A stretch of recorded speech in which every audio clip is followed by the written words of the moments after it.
Welcome to Workflow on the PeopleNet unit. This is Workflow. It is gray because it's not been assigned yet. When a dispatcher assigns a trip to you, Workflow will go from being gray to being multicolored. When a dispatcher does send a trip to your unit, the first thing you will see is that you have two, not one, but two new messages. Now that's done on purpose because you can get a message and all messages would look alike, but if it says two messages, you will know that that means that there's a trip coming. We're going to hit OK. It's going to take us to the messaging system. Here you will see there is load 1 of 2 and mail 2 of 2, and it says load assign. Now if it says load assign, that's a good sign. That means that your load was actually assigned. You don't even need to do anything except either back or go to home. We're going to go to home. The reason why we don't need to do anything there is because unless it says load failed or load error, load assign is a good thing. It just tells us that the system sent us the trip that the dispatcher built for us. Now, we're back at the home screen. What do you notice? Look at Workflow right here. Workflow is now multicolored. As long as it has the 4 colors, that means that a trip has been sent to you. Workflow is active. So the way we need to think about Workflow is very, very simple. If I don't know what I need to do next, I touch Workflow and it's going to tell me. But actually, that's how we use it. Let's talk about what it really is. Workflow is actually 3 things. Workflow is arriving at a stop, giving some information back about that stop. Information such as how much did I pick up, how much did I deliver, what do I need to get paid for? Did I use a pump, an air, a blower? Did I need to use any 40-foot hose or something like that? Something I'm going to get paid for. What about scales? What about tolls? Things that you need to get paid for, you're going to need to put them in here. That ensures that you're going to get paid for them. If you don't put them in, then you're taking a huge, huge chance of not getting paid. We're going to take 4 steps to get back to Workflow. These steps are the same every single time. When it says your message has been sent, we're going to say OK. When it says, do you want to run in-cab navigation, we're either going to say yes or no. It's going to take us to the messaging system because our message was sent. We have to have the messaging system open, just like if you have to have your email open if you send or receive a message. We're just going to say go back home. And then the 4th one is to go back and open up Workflow. Why? To see what we need to do next. Okay, so let's do it. So we're going to touch Workflow. Now, Workflow works the same way every single time. On the back of this little cheat sheet, by the way, you're going to get a copy of this little cheat sheet. On the back of this cheat sheet, there is an example of Workflow. It's right here. It's on the back. And the way Workflow is laid out here, the top one is where I need to do something next. The second button at the bottom is always what I need to do when I'm there. This one says we're going to hook an empty trailer at the yard, and when we have arrived at the yard, which you should be if you're in your truck and you start from there, you're going to hit arrive. Okay? So, what do we have on this one? It says we have a new order, 10696. The parts behind the 10696 are for future or for corporate use, so we're not going to worry about it. Your 10696 is actually your load number. It's the one that's going to be at the top of your delivery receipt. It tells us about this trip. Amico is where we're going to pick up, and CIBA is where we're going to unload or deliver. It tells you the time. Now we have three options. This is the where, this is the what we're supposed to do. The next thing we need to do is start this trip. However, there are two other buttons. You may or may not use these, but let me show you what they are. One of them is route. The route actually brings up navigation and shows you you're going to start here and go here, and you're going to go through these stops in the meantime. The view actually shows us which stops, every stop that makes this trip. This particular trip starts with a hook empty at the yard. There's a live load. We're going to do a pickup. We're going to do a delivery. I'm going to tab down. There are three ways to move through here. You can hit down. You can hit this to jump to the bottom. You can also hit tab. I'm using a keyboard and I'm going to hit the tab button, and you can see it's going to step them down. So after our live load, we have a live unload. After the live unload, we're going to have a trailer wash. We're going to drop the trailer for a trailer wash. Then we're going to actually drop our empty trailer, and that's where our trip stops.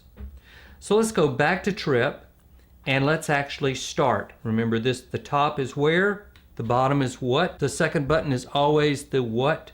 We're going to hit start. That starts our trip. Now, what does it tell us? Absolutely nothing. Why? Because it's workflow. Workflow, remember the way you think about workflow is, I touch workflow so that it can tell me where and what I need to do next. So, it doesn't prompt you, it doesn't yell at you, it doesn't beep, it doesn't do anything. It's up to you, and that's going to be the hardest thing to remember, is just to do it. I need to arrive and depart at every stop. So, let's hit workflow. And it tells us that we are at our hook, we're supposed to do a hook empty trailer at the yard. This yard happens to be Paulsboro, New Jersey yard. If you notice, it only gives you a certain amount of information, and there's a details button over here. This detail button tells you extra information that you don't get to see back in the grouping because it's bigger. There's more data here. And you notice one of the things that it tells you is you're going to need 40 feet of hose. So this is the dispatcher puts this in for you, and he is telling you before you ever leave, you're going to need 40 foot of hose. Tells you that so that you can look at it while you're on the yard, make sure you've got it. We're going to go back, and are we at the yard? Well, I hope so. In fact, this is a good time to talk about it. When do we start using workflow? Very, very simple. You get in, you log in. You do your pre-trip inspection. You tell the system, I've done my DVIR, my driver vehicle inspection report. I have finished and done all of my paperwork for my pre-trip inspection. Going into workflow is the very next thing you will do. Okay, jumping back to where we are. Are we at the yard? Yes, we are at the yard. So we're going to say arrive. We have arrived at the yard. Now, it's going to ask us this question every single time you do anything. If you're running navigation and you go into workflow, you jump out of navigation. So every single time it asks you, do you want to run navigation? Now, did you notice that it jumped out? It will do that because, and we'll look at it again in a moment, but it times out. If you don't touch it, it will time out and assume you mean no. So we're back to workflow, and it says, what do we do next? It says you need to be at hooking your empty trailer at the Paulsboro yard, and when you have finished, you need to depart. So we've hooked up, we've done our inspection on the trailer, we're ready to pull out the gate. We're going to say depart. It's the last thing you do before you pull out of the gate. Notice it went back to the home screen. let's hit workflow and see where do we go next. So it says the next thing we're going to do is do a live load, and it tells us where. But remember, we always want to hit details here because it may give us extra information. So this tells us all about it. Our next load is at PBBNJE. The distance is 891 miles. Now, this mileage is a little off because I am in Alabama and this is in New Jersey. So GPS works for us sometimes and against us, and in this case it's sort of off because it knows where I really am, and I am not in Paulsboro, New Jersey. Moving on, it says that we're going to go to Amoco Chemicals Superflow. It gives us the address, 123 Dowd Avenue in Elizabeth, New Jersey, and what time we're supposed to be there. It tells us what commodity we're carrying, and it gives us some instructions. We're supposed to ask for Jane when we get there. Maybe Fred was the one that we normally go up and talk to and get our paperwork signed. Fred's not going to be there. We're supposed to ask for Jane. So let's go back, and when we get there, we can arrive. Okay? So now we drive, and we drive, and we drive, and when we get there, we want to go. I'm going to get back out here because we're driving. When we get there, we're going to go into workflow, and we're going to say at the live load location, we have arrived. Now, before I hit arrive, the system is just like our load sheet, our delivery receipt, in that there is an arrive time, a start time. There's a finish time and a depart time. What's the difference? You may arrive at 2 in the morning, but your appointment isn't until 7, so you don't start until your appointment time or until somebody calls you. So we're gonna do the same thing. We're gonna call it something different. We're gonna say arrive time is the time you really get there. Your start time is the time you want to start your detention clock. Why? Because the system really doesn't care what time you physically pulled in the driveway. The system to look for you to say, I've arrived, to start your detention clock. That is your appointment time. It's the time that the guy comes and knocks on your window and says, hey, we're ready for you. It is the time when you are engaged with the customer and now you're waiting on them to get you in, get you loaded, unloaded, whatever it is. When you are finished and you're either loaded or unloaded and you can leave, that's when you depart. You stop your detention clock.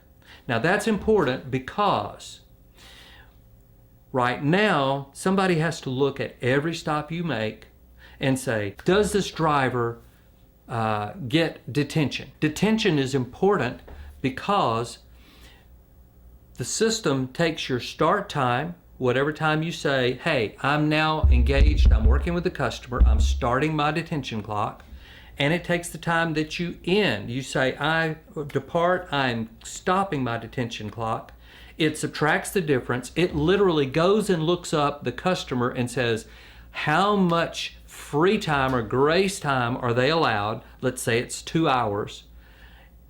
And then it looks at, you were there for 3.5 hours and grace time was 2 hours, so you are eligible for 1.5 hours.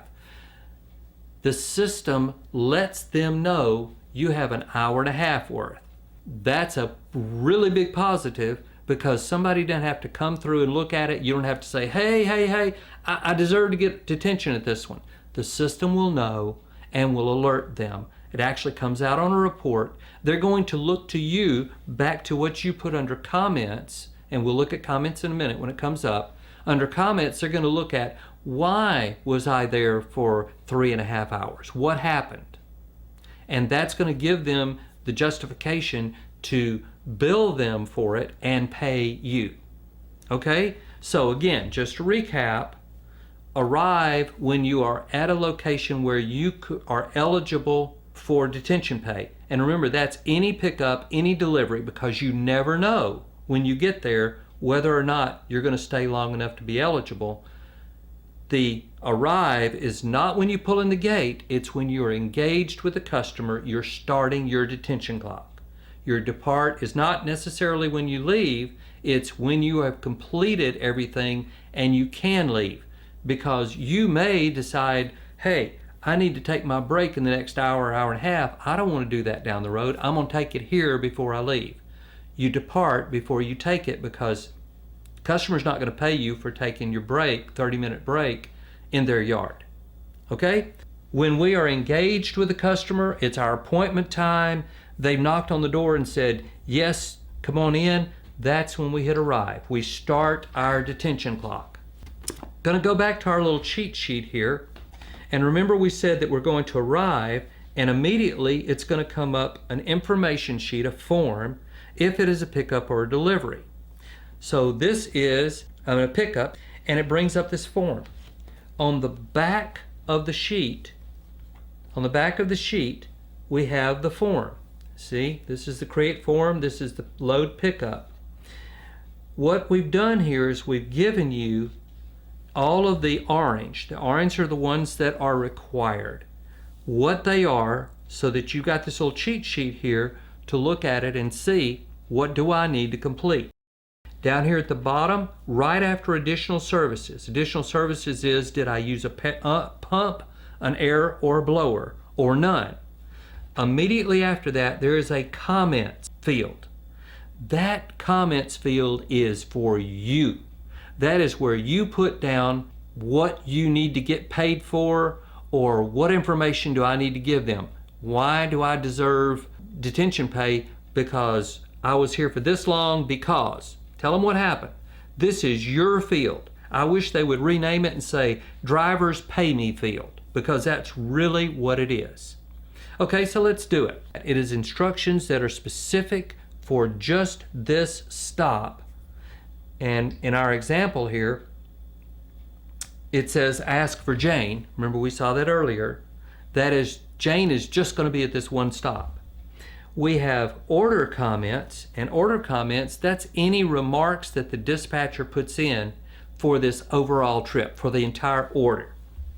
Underneath that, we have 3 reference numbers. We have a PO, an order bill of lading, and a stop. But really and truly, here's what they are. The first one, that is your pickup reference number. That's the numbers you're going to need to give them to pick up your load. The order bill of lading, that is the bill of lading that is on the system. That's this one right here. Okay? That's the system bill of lading, the main bill of lading that you're going to go by. The stop is the one that should be for the, all right, so they're giving you all of the information, where you start, what you're doing. Let's go back to the very top. The event's a live load. It tells you where, the instructions, the order comments. These are both information from you that the dispatcher puts in. We have 3 reference numbers. Those 3 reference numbers should include every single piece of the information you need to give the customer to pick up and or deliver. The next thing is trailer or chassis. Okay? Now, your dispatcher is going to normally put your trailer or chassis in for you. We left this one as none on purpose. Why? Because we wanted to show you if you needed to change it or you needed to put it in from scratch. We want to show you how to do that. So planned trailer or chassis is none. The next thing down says as planned. You have to think of this as, is that correct? So planned trailer or chassis is none. Is that correct? It's orange, so that means that we have to answer this. Is the answer yes or no? Is planned trailer or chassis none correct? No, it is not correct. Okay, it brings up some new fields down here. First one is it a trailer or chassis? We are running a trailer. And under comments, it's a field for you to type in. Basically, it's asking you, what trailer number you want to run. We're going to run 1332. We're going to tab down. Your planned container is none. Now, why is that in here? Containers are in here because Dana does run containers and you run multi-compartment trailers. So all three of those are going to be here because Dana does run all three. So on this one, just as fast as you can answer it and say, yes, that's correct. Container 2, is that correct? Yes. Now we get, and remember I'm hitting tab over here on my little keyboard. Right here, I'm just hitting tab. You can hook a keyboard as long as it's USB over here on the side. It just plugs right in. So our product is isopropanol, and it may or may not tell you what the ordered gallons or weight is. What we are more interested in is we need to tell it what we picked up. It may be gallons, it may be weight. Most of the time for Dana, it's going to be weight. So we're just going to say we're picking up 65,000 pounds. Well, for some reason or another, it's glitching on us and telling us that we can only pick up 6,500 pounds. Not sure why, but we'll leave it at that. There's always a comments field interspersed. Anytime you put in information, it gives you a comments field. Here I'm going to say in this comments field, could only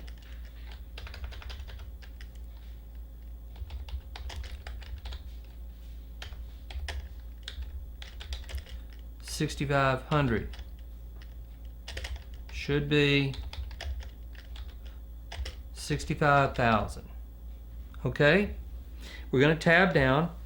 More commodities, are there none? Now this field, the system looks and automatically determines whether there is or not and moves for you. We're down to additional services. There are only three. There's a pump, an air blower, or none. If you use a pump, air, or blower, those are the three most popular with Dana, then you'll just say, I used a pump. The great thing about this is, when you put it in, you automatically get paid for it.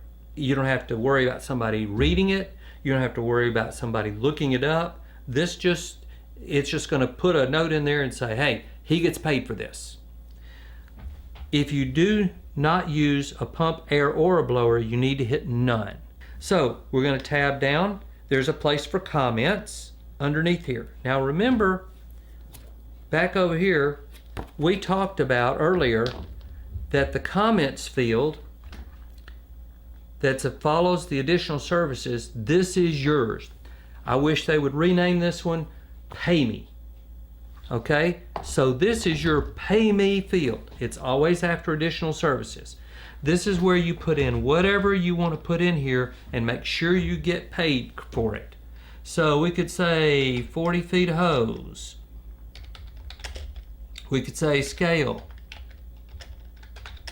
We could say tolls. We could say whatever. We could say delayed because. And you could put in a reason. This is a fairly good size field, so you can write a fairly good amount. This comments field is yours. Use it. If you don't put it in here, you very likely will not get paid for it. Well, that's good and bad. If you don't put it in, you might not get paid, but the good side is if you put it in, then it's just about like guaranteeing that you're going to get paid for it because you put it in the field that accounting, payroll, and billing are going to be looking to make sure that you get paid correctly. So use this field. All right, down below that is your multi-compartment. And you'll notice back over here on our cheat sheet, the last required field is the compartments. So what this is saying is, if we had a multi-compartment trailer, this would have the commodity that the dispatcher assumed you should be carrying in compartment 1, compartment 2, compartment 3. Now, we all know that in order to load balance the trailer, it's different things, different reasons, you may change these so that the trailer's balanced, so that your weight's good, so that it isn't going to fishtail. And the very last one down here is, are your compartments correct? Did you have to change them? We're not running multi-compartment trailers, so we're just going to say yes, they're blank. That's correct. And down here at the bottom is a place for send. Now this is a message and we're going to send it.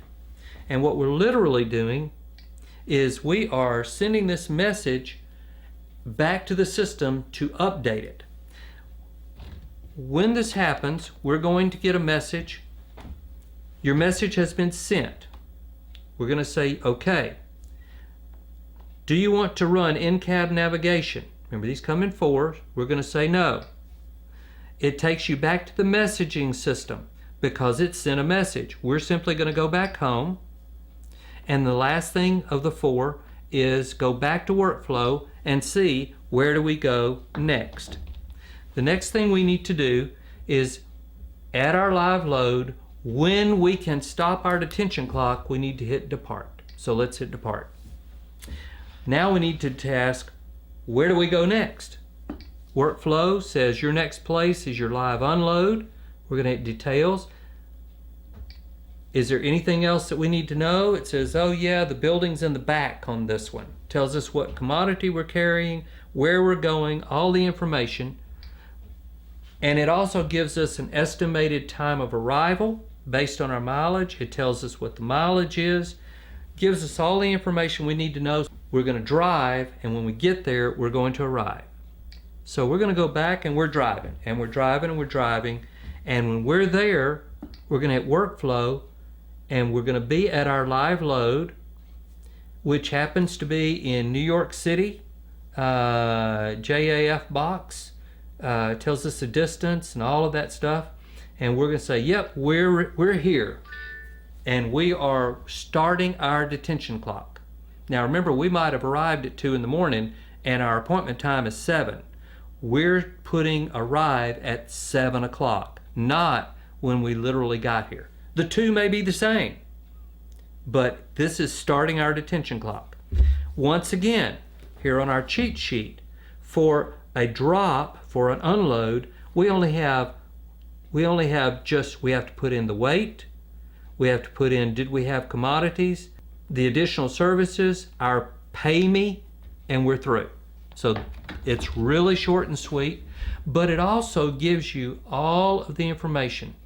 It tells you the pickup location, what we do. Instructions, remember, is specific to this stop, building in the back. We have our bill of lading and our delivery.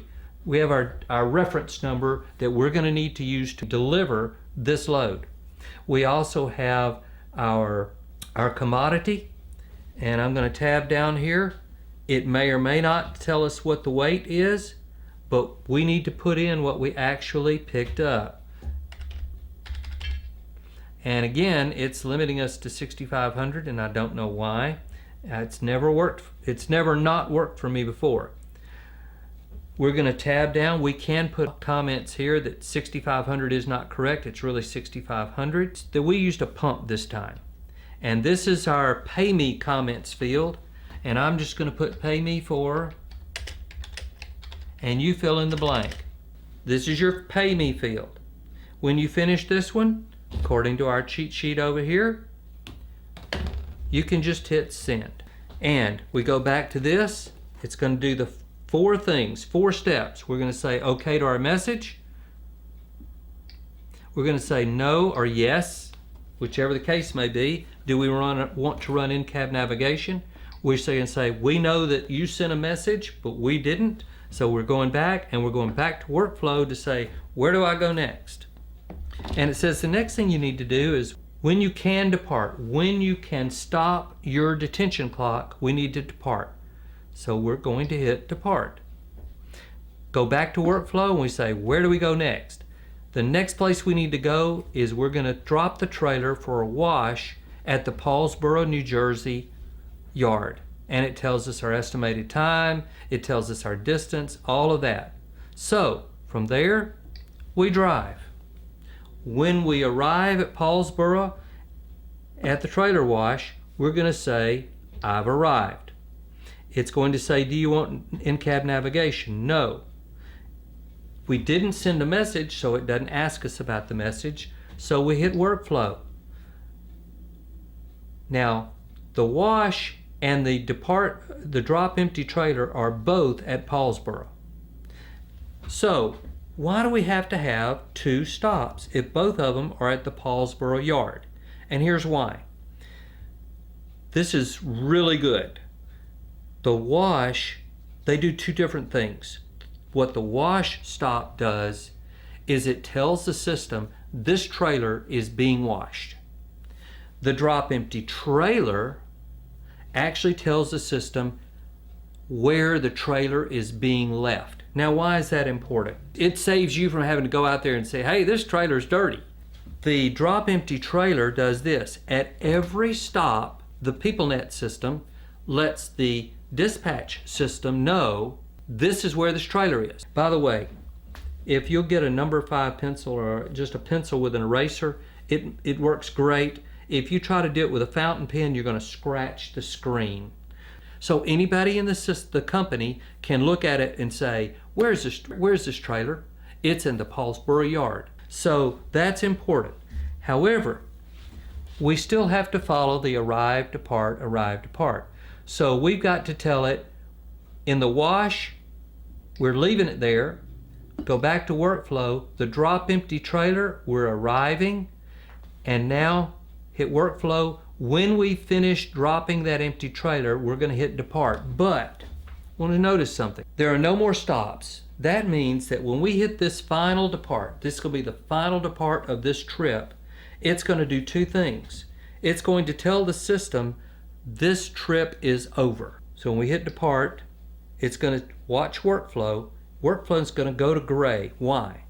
Because there's no longer an active trip on this system. There it goes, turned gray. It does a second thing. It not only closes the trip out, but the second thing it does is it's now sending a signal over to the TMW, the dispatch system, and it's asking the question, do we have another trip? And if it does have a trip for this guy, it's going to send it, and we're going to see what? You have 2 new messages. If it doesn't have one, we actually will get a you have a message. And when you look at it, and you've all seen this before, it'll say no load planned. Okay? No load planned means it looked and there's not a planned load for you to run right now. So in other words, your day is done. Let's switch gears and talk about DOT. DOT, if they stop you, they want to know about your hours of service. Okay, and you can go in here and show it to them, and you guys know that. So we're going to jump out of that. They're also going to want to see this document and see what time you arrived, what time you left, blah, blah, blah. I want to see up here, what were you carrying? They're wanting to know how much you dropped off, how much you picked up. It's going to know all of this down here. Your pointing driver, what time did you arrive at each stop? Where was it? What did you do there? What time did you leave? All of this. At some point in time, most companies that use workflow will back off and not make you fill in a lot of this information because the system has it. So if you're not writing it on this paper, how are you going to show Department of Transportation when they stop you and they ask you, well, what time did you leave here? What time did you do that? How much did you pick up? How much did you deliver? The answer is this. Do you remember, I'm going to go back to here. Do you remember how after we gave the information, it said, your message has been sent? That message was sent in messaging, and it was a sent message. And right here it is. Here is our pickup message that was sent. This was our unload message that was sent. So we can go into our pickup and say view, and we can say Mr. or Mrs. DOT. Here is where we did our pickup. BP Amico, here was the time that we were there. Here was our order number. Here's what we picked up. And down here, We can tell here's the trailer we were carrying, here's what we picked up, here's how much we picked up, here's all of our comments. Then we can go back and then we can look at our unload and view that, and we can say here's when we did our unload, and here's our bill of lading number for it, here's what we were carrying, here's what we actually picked up, here's comments about it. So in other words, these sent messages, you have one for pickup, one for your delivery. You may have one for your hooked empty trailer. This is what you're going to show DOT, and this will satisfy everything else that they need to know. It takes the place of having to show them your paperwork that's been filled out. Now, I hope you picked up that this is just repetitious. It's doing the same thing over and over and over again. I can run this trip from start to finish and include comments in under 2 minutes. I've done it hundreds of times. The bottom line is, if you run this trip, you should not spend more than a minute, minute and a half at most, at any one stop. It took us a long time to get through this, but it's not going to take you any time at all. Once you get used to going through it and just hitting the buttons, it won't take you any time at all to get through this. Thank you.